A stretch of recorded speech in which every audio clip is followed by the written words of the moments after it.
Hello बच्चों, human reproduction का आज सेकंड लेक्चर है। फर्स्ट लेक्चर में यानी कल मैंने आपको जो मेल रिप्रोडक्टिव सिस्टम था और फीमेल रिप्रोडक्टिव सिस्टम था वो उसके बारे में बात करी थी, उसे पढ़ाया था आपको। ठीक है, आप लोगों ने वो देख लिया होगा। ठीक है, बहुत अच्छे से नहीं भी हुआ होगा तो हम क्या कर लेंगे, जब भी स्कूल खुलेंगे हमारे तब हम समझ लेंगे उसको। आपकी जो भी क्वेरीज होंगी आप पूछ सकते हो मुझे, ठीक है, वहाँ पे स्कूल में या फिर ग्रुप में पूछ लो, कोई बात नहीं, पर्सनल कर लो तुम, मैसेज नहीं समझ आया तो। चलिए आगे। कल ओवरी का मैंने बोला था कि कल मैं आपको अंडाशय के बारे में थोड़ा सा डिटेल में पढ़ाऊंगी कल। चलिए स्टार्ट करते हैं। तो देखो अंडाशय क्या है। अंडाशय फीमेल रिप्रोडक्टिव जो सिस्टम होता है उसका एक क्या है, पार्ट है। ठीक है, तो अंडाशय, ठीक है, एक जोड़ी अंडाशय क्या होता है, मादा में उपस्थित होता है। ठीक है, तो अब जो अंडाशय होता है ये क्या होता है, 3 सेंटीमीटर लंबा होता है, 2 सेंटीमीटर चौड़ा और 1 सेंटीमीटर मोटा होता है। ठीक है, जो क्या होता है, किडनी के नज़दीक में एब्डोमेन से जुड़ा हुआ होता है। ठीक है, और इसका जो दूसरा भाग होता है, आपने कल देखा था कि हम इस तरह से अंडाशय बना रहे थे जब, ठीक है, और इस पे इस तरह से पिमरी लगी हुई थी और इस तरह से ये फैलोपियन ट्यूब से होते हुए यहाँ पे यूट्रस से जुड़ा हुआ था। ठीक है, तो दूसरी साइड से ये यहाँ पे ये अंडाशय था, तो हाँ अंडाशय था, तो ये क्या है, यहाँ पे फिमरी से होते हुए फैलोपियन ट्यूब से दूसरी ओर से जुड़ा रहता है और इधर से क्या होता है, किडनी और जो एब्डोमेन है वहाँ से जुड़ा हुआ होता है ये। ठीक है, अब अंडाशय क्या करता है, अंडों का निर्माण करता है। आपको पता है, मैंने आपको बताया था कि मादा के शरीर में क्या होते हैं, हर मंथ मेंस्ट्रुएशन जो पीरियड्स मतलब होते हैं, मेंस्ट्रुएशन साइकिल के बाद क्या होता है, प्रत्येक माह एक ओवरी से क्या होता है, एक एग निकलता है। फिर अगली बार नेक्स्ट वाली दूसरी वाली, अगर एक बार लेफ्ट ओवरी से निकल रहा है तो नेक्स्ट मंथ क्या होगा, राइट ओवरी से एग रिलीज होता है। ठीक है, तो अंडाशय का काम है इन एग्स का निर्माण करना। ठीक है, और जो फीमेल है उसकी बॉडी में ओवरी क्या करती है, 2 प्रकार के हार्मोन्स, एस्ट्रोजन और प्रोगेस्टेरोन हार्मोन क्या करती है, स्रावित करती है। ठीक है ना, हो गया।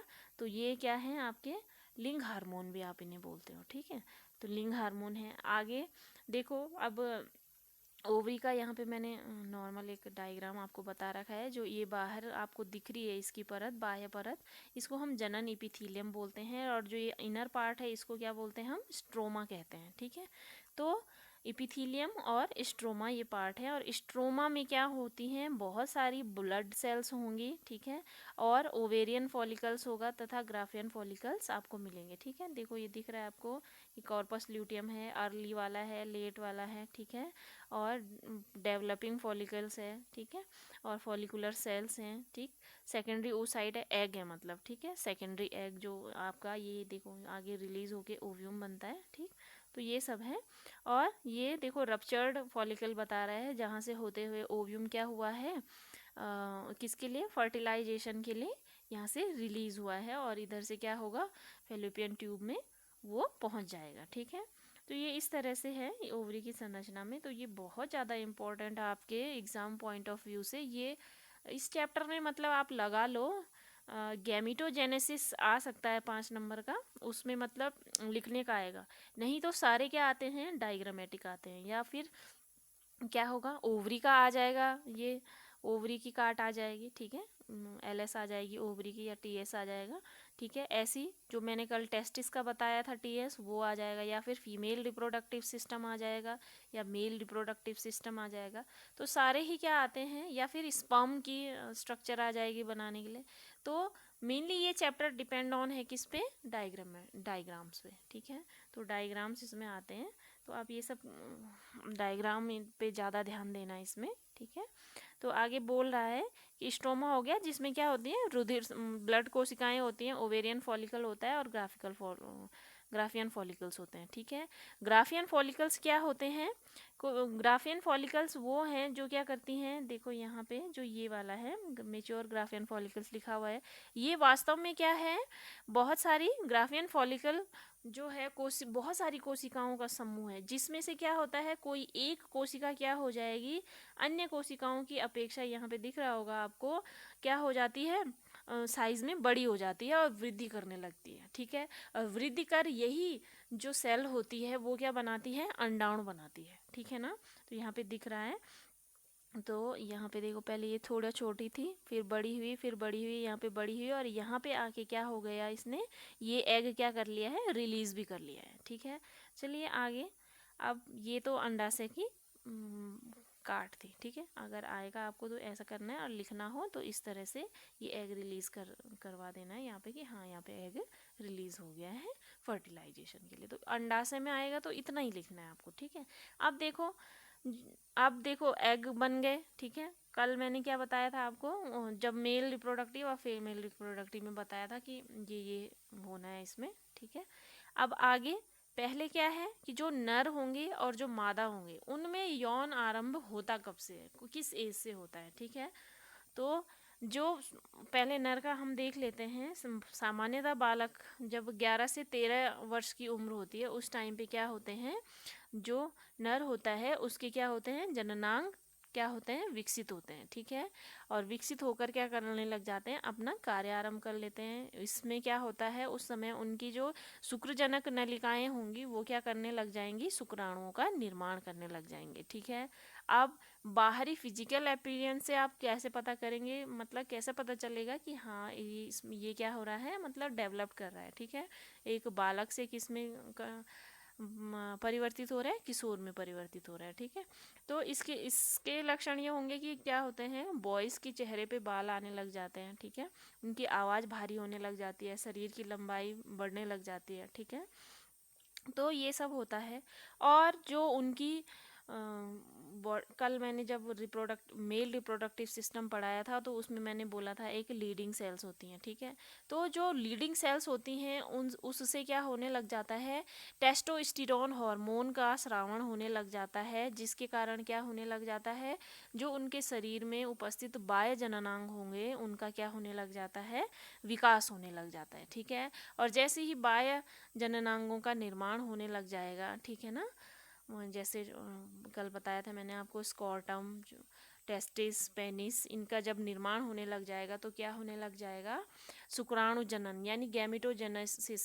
ठीक है, युग्मक जनन की जो प्रथम क्रिया है वो क्या होने लग जाएगी, नर में जो युग्मक जनन यानी शुक्र जनन बोलते हो आप इसे, या शुक्राणु जनन बोलते हो, वो क्या हो जाती है, आरंभ हो जाती है, जिसके फलस्वरूप क्या होते हैं, शुक्राणुओं का निर्माण हो जाता है। ठीक है ना, तो ये सब है, ये तो किसके लिए हो गया, नर के लिए। अब मादा के लिए क्या होगा, मादा में क्या होता है, सामान्यतः 10 वर्ष या 10 वर्ष की एज के बाद क्या होने लग जाता है, उनकी जो ब्रेस्ट होती है उसमें वृद्धि होने लग जाती है धीरे धीरे। ठीक है, और 12 से 13 वर्ष की आयु में क्या होने लग जाता है, जो अंडोत्सर्ग है। ठीक है, यानी अंड बनने की जो क्रिया है, इसके लिए क्या होना जरूरी है, मेंस्ट्रुएशन साइकिल यानी रजोदर्शन का आरंभ होना जरूरी है, तो वो हो जाता है। ठीक है, अब मेंस्ट्रुएशन साइकिल के बाद क्या होंगे, आप मेंस्ट्रुएशन साइकिल आगे पढ़ेंगे। ठीक है, ये 28 दिन की एक प्रक्रिया है, जिसके फलस्वरूप फिर क्या होता है,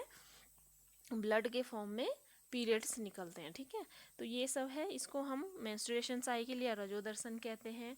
और प्रत्येक मेंस्ट्रुएशन साइकिल पर मंथ होता है, जिसके बाद क्या होता है, एग रिलीज होता है बॉडी में। ठीक है, बॉडी में मतलब जो आपको पता ही है, पीछे पड़ा है, ओवरी से कहाँ आ जाएगा, फॉलिपियन ट्यूब में आ जाएगा। और उस दौरान अगर क्या हो जाता है, स्पर्म शरीर में प्रवेश कर जाते हैं तो निषेचन हो जाएगा, और क्या हो जाता है, फिर फर्टिलाइजेशन होने के फलस्वरूप क्या हो जाएगा, एग यूट्रस में आ जाएगा और गर्भधारण हो जाता है। ठीक है ना, तो ये सब है। अब देखो, इसके अलावा जो सामान्य परिवर्तन होते हैं लड़कियों की बॉडी में, वो क्या होते हैं कि जो बाह्य जननांग होंगे वो विकसित हो जाएंगे। ठीक है, उनमें क्या होता है, उनके मनोवैज्ञानिक परिवर्तन भी आते हैं। ठीक है, जैसे थॉट होती हैं वो बदल जाती हैं। ठीक है, तो बहुत सारी चीज़ें हैं।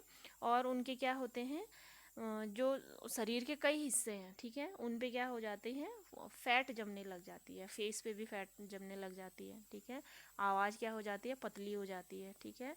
और जो यहाँ हमारे ब्रेन में पिट्यूटरी ग्लैंड होती है, अग्र पिट्यूटरी ग्रंथि, उससे क्या होता है, ल्यूटिनाइजिंग हार्मोन और फॉलिकल स्टिमुलेटिंग हार्मोन, इन दो हार्मोन का क्या होता है, श्रावण होता है। तो इसको ध्यान रखना कि जो LH है और FSH है, ये पिट्यूटरी ग्लैंड जो कि मस्तिष्क में उपस्थित होती है, वहाँ से श्रावण होता है। और जो ओवरी है, ठीक है, ओवरी फीमेल रिप्रोडक्टिव पार्ट में आती है, उसका काम क्या है, दो हार्मोन एस्ट्रोजन और प्रोगेस्टेरोन का श्रावण करना है, ठीक है ना। तो ये है। और मेल में क्या, मेल में लीडिंग कोशिकाएं कौन सा हार्मोन स्रावित करती हैं, मैंने कहा टेस्टोस्टेरोन। तो ये अब इनको मिक्स मत कर देना, नर के हार्मोन मादा में और मादा के हार्मोन नर में, ये मत करना, ठीक है। तो अच्छे से पढ़ लेना, इसे आता भी है। अब चलिए, ये हो गया नर में यौनारंभ हो गया, मादा में यौनारंभ हो गया। अब हमने यहाँ पे पढ़ा था कि यहाँ पे क्या होने लग जाता है, शुक्राणु जनन होने लग जाता है इनका, यानी शुक्राणु का निर्माण होगा। और यहाँ पे अंडोत्सर्ग होगा, यानी एग्स का यानी अंड का निर्माण होने लग जाएगा, ठीक है। तो ये है। अब आगे पढ़ते हैं। देखो आगे है युग्मक जनन यानी गैमिटोजेनेसिस, जैसे मैंने पौधों में करवाया था, ठीक है। पौधों में आप मेगास्पोरोजेनेसिस या मेगास्पोरेंजियम और माइक्रोस्पोरेंजियम आपने पढ़ा था, ठीक है। वैसे ही यहाँ भी है, ठीक है। यहाँ मानव है, वहाँ क्या थे, प्लांट्स थे। तो क्या होता है, जो मेल का वृषण होता है, ठीक है, मेल का वृषण यानी टेस्टिस और फीमेल की जो ओवरी होती है यानी अंडाशय होती है, उनकी जो जनन उपकला कोशिकाएं होती हैं, जनन उपकला कोशिकाएं, इपिथीलियम आप जिन्हें कह रहे हो या जर्म सेल आप जिन्हें कह रहे हो, ठीक है। तो उन जर्म सेल में क्या होने लग जाता है, और धीरे धीरे क्या होने लग जाता है, विभाजन होने लग जाता है, ठीक है। और विभाजन के फलस्वरूप क्या बनते हैं, युग्मक बनने लग जाते हैं। नर में जो युग्मक बनता है उन्हें हम शुक्राणु कहते हैं, जो कि संख्या में बहुत अधिक होते हैं। और मादा में जो युग्मक बनता है उसे हम अंडाणु कहते हैं, और वो क्या होता है, प्रत्येक मंथ एक बनता है, ठीक है ना। तो इस प्रकार युग्मक जो निर्माण की क्रिया होती है वो क्या कहलाती है, युग्मक जनन कहलाती है, ठीक है। तो नर में इस युग्मक के बनने की क्रिया को शुक्र जनन कहते हैं, और मादा में इस युग्मक के बनने की क्रिया को अंड जनन कहते हैं, ठीक है। चलिए शुक्र जनन यानी मेल वाला स्टार्ट करते हैं। अब क्या बोला है कि नर का जो टेस्टिस होता है उसमें जो प्राइमरी जर्म सेल्स होती हैं, ठीक है, उससे उन प्राइमरी जर्म सेल से शुक्राणुओं के निर्माण की क्रिया क्या कहलाती है, शुक्र जनन कहलाती है। और इस जो क्रिया है, इस क्रिया के 3 चरण होते हैं, ठीक है। पहला है गुणन अवस्था, दूसरा है वृद्धि प्रावस्था, और तीसरा है परिपक्वन अवस्था, ठीक है। तो इस तरह से मैंने यहाँ पे भी लिख रखे हैं, देखो मल्टीप्लिकेशन फेज, ग्रोथ फेज और मैचुरेशन फेज, गुणन अवस्था, परिपक्वन अवस्था या वृद्धि अवस्था, और लास्ट है परिपक्वन अवस्था, ठीक है। तो इसमें देखो हम ले लेते हैं, गुणन अवस्था में क्या होता है, जो शुक्रजनन नलिकाएं होती हैं, वृषण में उपस्थित शुक्रजनन नलिकाएं होती हैं, या जो उनमें उपस्थित जो इपिथीलियम सेल्स होती हैं, ठीक है, उन इपिथीलियम सेल्स में ये देखो, ये है प्राइमरी जर्म सेल्स ले लिया, इसमें क्या होगा, समसूत्री विभाजन द्वारा क्या हो जाएगा, शुक्राणु जनन कोशिकाओं का निर्माण हो जाएगा, ठीक है। अब ये कोशिकाएं क्या होती हैं, ये वाली जो प्राइमरी जर्म सेल्स है, ये क्या होती है, डिप्लॉइड होती है, ठीक है। तो अब इसमें क्या होगा, देखो इससे क्या होगा, इस डिप्लॉइड सेल से 2 डिप्लॉइड सेल्स और बन जाएंगे, ठीक है। अब इनमें क्या होगा, क्योंकि इनमें क्या हो रहा है, समसूत्री विभाजन हो रहा है, तो समसूत्री विभाजन के फलस्वरूप क्या हो जाएगा, एक प्राइमरी जर्म सेल से 2 सेल्स बनेंगी, और प्रत्येक 2 सेल से फिर क्या बन जाएंगे, 4 सेल्स बन जाएंगी। इनमें से हम जो प्राइमरी स्पर्मेटोसाइट्स है इसको किसी एक को ले लेते हैं। इस प्राइमरी स्पर्मेटोसाइट में क्या होता है, पहला मैचुरेशन डिवीज़न होता है, ठीक है। ये यहाँ पे दिख रहा है आपको, ये 2x हमने लिया है, ये ग्रोथ फेज है इसकी, ठीक है। इसके बाद इसमें क्या होगा, फिर क्या होगा, मैचुरेशन होगा, ठीक है, मैच्योर होंगे ये। मैच्योर में क्या होगा, ये इनमें क्या हो जाएगा, 2x से क्या बनेंगे, x बन जाएंगे, ठीक है। ये डिप्लॉइड है, और इससे बनने वाली 2 सेल्स क्या हो जाएंगी, हैप्लॉइड हो जाएंगी, यानी XX हो जाएंगी। और उन x में भी जो XX सेल हैं, हैप्लॉइड सेल्स हैं, इनसे भी क्या बनेंगी, 2 पहली वाली से 2 हैप्लॉइड सेल्स बनेंगे और सेकंड वाली से भी क्या बनेंगी, 2 हैप्लॉइड सेल बनेंगी। फर्स्ट वाली में जब हमने देखा था यहाँ पे इस फर्स्ट से जो डिप्लॉइड थी, इससे जब हैप्लॉइड सेल्स बनी तो इसे हम फर्स्ट मैचुरेशन डिवीज़न बोलते हैं। और जब सेकेंडरी जो स्पर्मेटोसाइट्स होता है, ये तो प्राइमरी स्पर्मेटोसाइट है और ये दोनों क्या हैं, सेकेंडरी स्पर्मेटोसाइट्स हैं। इनमें जब सेकेंडरी मैचुरेशन डिवीज़न होता है तो इनसे क्या बन जाते हैं, 4 स्पर्मेटिड्स बन जाते हैं जो आगे क्या करते हैं, स्पर्मेटोजेनेसिस प्रोसेस के थ्रू, ठीक है, क्या बनाते हैं, 4 इस तरह के स्पर्म यानी शुक्राणुओं का निर्माण करते हैं। ठीक है, तो ये आप अच्छे से पढ़ लेना इसको। ठीक है, कभी कभी यही इतना सिर्फ चित्र आपके पास आता है, ये आप नहीं आता है, मतलब कि जो इसके अलग अलग चरण हैं वो नहीं आएंगे कि गुणन प्रावस्था, वृद्धि प्रावस्था और परिपक्वन प्रावस्था। ठीक है, तो वो सब नहीं आएंगे।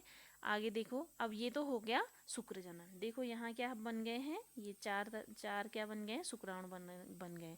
एक प्राइमरी सेल्स ली थी आपने, उसमें से फिर क्या होगा, प्राइमरी स्पर्मेटोसाइट्स बना और प्राइमरी स्पर्मेटोसाइट्स से क्या बने, स्पर्मेटिड्स बने और उसके थ्रू फिर स्पर्मेटोजेनेसिस प्रक्रिया के बाद स्पर्म का क्या हो गया, 4 शुक्राणुओं का, 4 स्पर्म का निर्माण हो गया। ठीक है, अब ये तो शुक्र जनन में आ गया।